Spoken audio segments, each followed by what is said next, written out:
മനുഷ്യന്മാരുടെ കൂട്ടത്തിൽ ഇന്ന് കുറേ ആളുകൾ ഡേഞ്ചറായ അവസ്ഥയിൽ കിടക്കുകയാണ്. 60 വയസ്സാകുമ്പോഴേക്ക് അവർക്ക് പിച്ചും പേയും പറയാൻ തുടങ്ങുകയാണ്. മൂത്രയിക്കുന്നത് അറിയുന്നില്ല, കാഷ്ടിക്കുന്നത് അറിയുന്നില്ല, മക്കളെ വന്ന് നിൽക്കുന്നത് അറിയുന്നില്ല. സ്വന്തം മകളെ മുഖത്തേക്കും മകന്റെ മുഖത്തേക്കും ബഹുമാനിക്കപ്പെടുന്നവരുടെ മുഖത്തേക്കൊക്കെ കാർക്കിച്ചു തുപ്പാണ്. കിടക്കുന്ന കിടക്കയിൽ തന്നെ മൂത്രയിക്കാൻ ആരാ വന്നത് എന്നറിയാതെ ബുദ്ധിയൊക്കെ പോയി അങ്ങനെ കിടക്കുന്ന ഒരു ജീവച്ഛവം എന്ന് പറയാം. മരിച്ചിട്ടില്ല എന്നേ ഉള്ളൂ.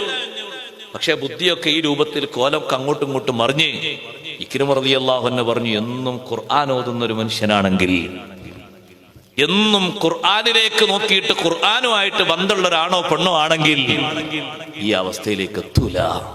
എന്റെ വാക്കല്ല, ഖുർആൻ പണ്ഡിതനായ ഇക്രിമ റളിയല്ലാഹു അൻഹു പറഞ്ഞതാണ്. ആരംഭ റസൂലുള്ളാഹി സ്വല്ലല്ലാഹു അലൈഹി വസല്ലം നിങ്ങൾ വരെ കാവൽ ചോദിച്ചൊരു വിഷയല്ലേ അത്. വഅഊദു ബിക മിൻ അൻ ഉറദ്ദ ഇലാ അർദലിൽ ഉമർ.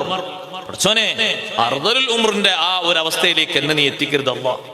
അത് കാണാൻ പറ്റാത്തൊരവസ്ഥയാണ്. കാണുമ്പോ നമ്മളൊക്കെ കരഞ്ഞു പോകുന്നൊരു സംഗതിയാണ്. അല്ലാഹ് എന്തൊരു നല്ല ആരോഗ്യത്തോടെ നടന്നിരുന്ന ആളാണ്. ഖുർആൻ പറഞ്ഞില്ലേ, ചില ആളുകളെ അങ്ങനെ അല്ലാഹു തആല മടക്കും. വമിൻകും മൻ യുറദ്ദു ഇലാ അർദലിൽ ഉമർ. നിങ്ങളുടെ കൂട്ടത്തിൽ ചില ആളുകളുണ്ട് ആ രൂപത്തിലേക്ക് അല്ലാഹു തആല മടക്കുന്നവർ. അത് കാവൽ ചോദിച്ച ഒരു ഡേഞ്ചറായ സംഗതിയാണ്. അവിടെ മഹാന്മാര് പഠിപ്പിച്ചു, ഖുർആനിലേക്ക് നോക്കിയിട്ട് ഖുർആൻ ഓതുന്ന ആള്, ഖുർആനുമായിട്ട് നല്ല ബന്ധമുള്ള ആൾക്ക് ഈ ഒരു നരകിച്ച അവസ്ഥ വരൂല.